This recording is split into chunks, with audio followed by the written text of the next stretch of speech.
हाँ, ये अनीता देवी का मेमोरियल का ये इंग्लिश का ऑनलाइन क्लास है। इसमें हम देखेंगे दूसरा poem the psalm of the life. साम का अर्थ होता है रहस्य, भजन, गुण, महानता। ये सारी चीज़ें साम के अर्थ में होती है। साम ऑफ द लाइफ का पूरा अर्थ होता है जीवन का रहस्य, जीवन का मौलिक गुण। जीवन का मौलिक गुण ये है। इसके लेखक हैं Henry Wordsworth, H.W. Longfellow. Henry Wordsworth Longfellow इसके लेखक हैं। इसमें लेखक ने जीवन के बारे में बताया है कि जीवन वास्तव में है क्या, जीवन क्या नहीं है, जीवन को क्या करना है, जीवन में हमें क्या नहीं करना चाहिए, जीवन में हमें कैसे रहना चाहिए, कभी हारना नहीं चाहिए, आगे बढ़ना चाहिए, कर्म में लगे रहना चाहिए, अच्छी चीज़ पाने के लिए अच्छे लोगों के साथ में रहें, परिश्रम करना सीखें और सारे प्रयत्न के बाद जो कुछ प्राप्त हो उसे हम कुछ भाग्य मान सकते हैं। तो लेखक कह रहा है कि लाइफ इज रियल, जीवन वास्तविक है। लाइफ इज अर्नेस्ट, जीवन गंभीरतापूर्ण है। जीवन क्या है? जीवन वास्तविक है, जीवन गंभीरतापूर्ण है। गंभीरता की चीज़ है, इसे हम हंसी मजाक या स्वप्न के रूप में नहीं देख सकते हैं। प्रश्न होता है व्हाट इज लाइफ? होता है life is real and earnest. Otherwise कहते हैं कि लाइफ इज रियल और सीरियस। जीवन वास्तविक है, जीवन गंभीर है। And the grave is not its goal. Grave का अर्थ होता है कब्र में जाना, यानी कि मरना। जीवन का अंतिम लक्ष्य मृत्यु नहीं है। जीवन वास्तविक है, जीवन गंभीर है और मृत्यु जीवन का अंतिम लक्ष्य नहीं है। नॉट इट्स गोल। गोल का अर्थ होता है एम या लक्ष्य। Dust thou art, to dust returnest. Dust का अर्थ होता है मिट्टी या धूल। दाउ मतलब तेरा, आर्ट मतलब कला। यह शरीर, यह तुम्हारी शरीर मिट्टी से बनी हुई एक कला है। टू डस्ट रिटर्नेस्ट, और अंत में यह मिट्टी में रिटर्न हो जाएगा, मिल जाएगा। Was not spoken of the soul. आत्मा के बारे में ऐसा नहीं कहा गया था। Life is real, life is earnest and the grave is not its goal. Dust thou art, to dust returnest, was not spoken of the soul. जीवन वास्तविक है, जीवन गंभीर है, जीवन का अंतिम लक्ष्य मृत्यु नहीं है। यह शरीर मिट्टी से बनी है और एक दिन मिट्टी में मिल जाएगी, परंतु आत्मा के बारे में ऐसा नहीं कहा गया था। आत्मा के बारे में कहा क्या गया है कि आत्मा अजर है, अमर है। Life is immortal and everlasting. तो इसमें हमने क्या देखा कि शरीर के बारे में क्या किया गया है कि body is made from the dust and after death it will be return into dust. हम दूसरे स्टैंजा की तरफ चलते हैं। Not enjoyment and not sorrow is our destined and our way, but to act that is tomorrow find us farther than today. Not enjoyment, न तो enjoy से बना एंजॉयमेंट सुख, नॉट सॉरो दुख। इज माने हैं, आवर माने हमारे, डेस्टिन मतलब पहले से भाग्य में लिखी हुई बात, एंड मतलब अंत, वे माने रास्ता। सुख और दुख हमारे भाग्य में पहले से लिखी हुई बातें या रास्ते नहीं हैं। सुख और दुख हमारे भाग्य में पहले से लिखी हुई बातें या रास्ते नहीं हैं। बट टू एक्ट, हमें कैसे रहना चाहिए? बट टू एक्ट, हमेशा क्रियाशील रहना चाहिए। दैट इज टुमारो, आने वाले प्रत्येक कल के लिए। ईच मतलब प्रत्येक, टुमारो माने कल। आने वाले प्रत्येक कल के लिए हमें क्रियाशील रहना चाहिए। और कैसे? Find us further than today. Today मतलब आज, फाइंड अस प्राप्त करना, फर्दर मतलब और ज़्यादा। हमें दिन पर दिन और ज़्यादा परिश्रम करते हुए आने वाले कल के लिए क्रियाशील रहना चाहिए। इस स्टैंजा की हिंदी क्या हो गई?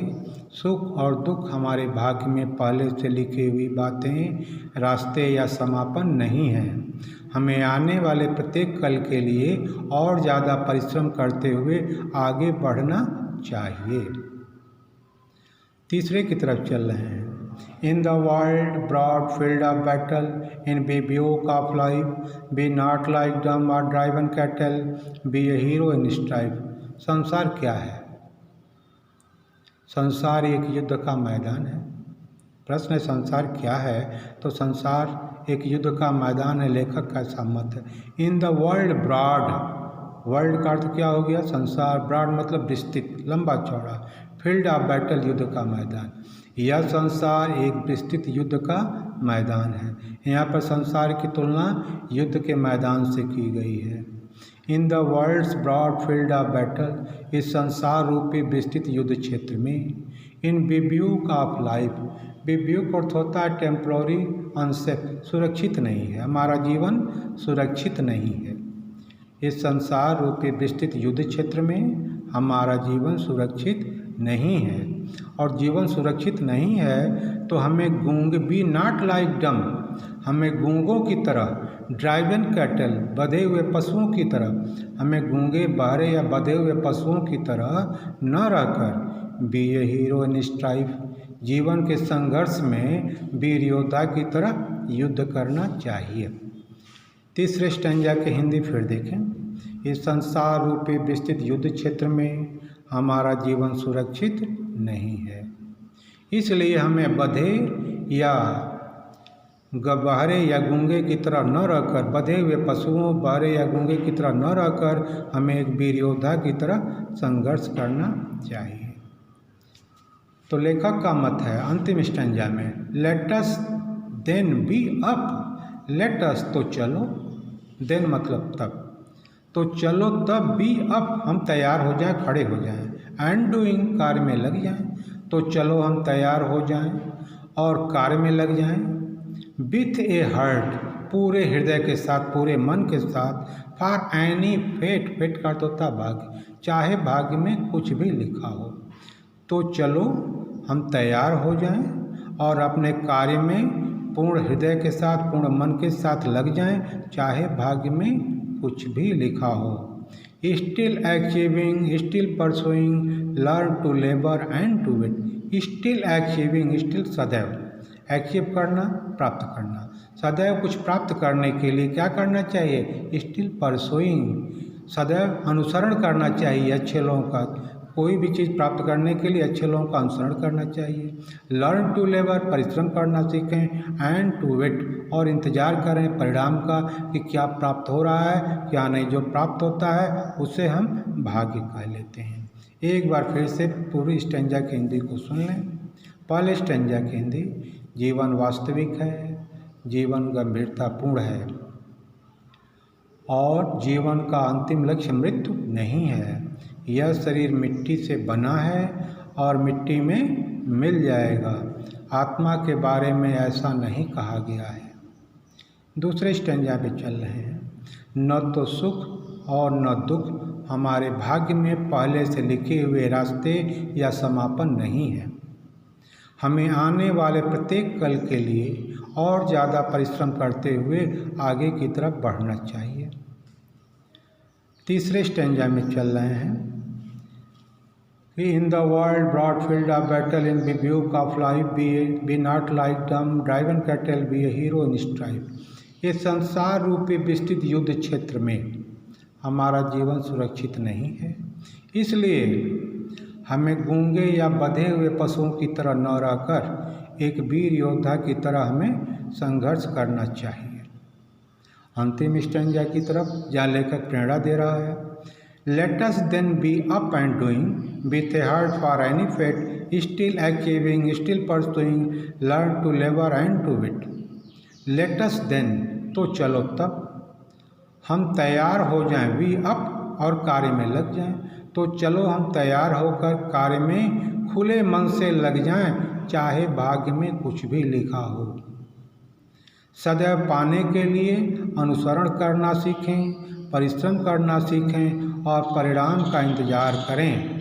जो प्राप्त होगा यही भाग्य होगी। और लेखक इसे बता रहा है कि जीवन का मौलिक गुण यही है, कर्म करना, सदैव कर्म में लगे रहना, परिश्रम करना, आगे की तरफ बढ़ना, जीवन को गंभीरता से लेना, क्योंकि जीवन सुख और दुख की चीज़ें नहीं है। सुख और दुख हमें अपने कर्मों से ही प्राप्त होते हैं। हमें प्रत्येक आने वाले कर्म के लिए और ज़्यादा परिश्रम करते हुए आगे बढ़ना चाहिए।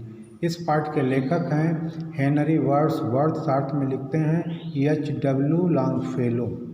धन्यवाद। इसको पढ़ डालेंगे आप।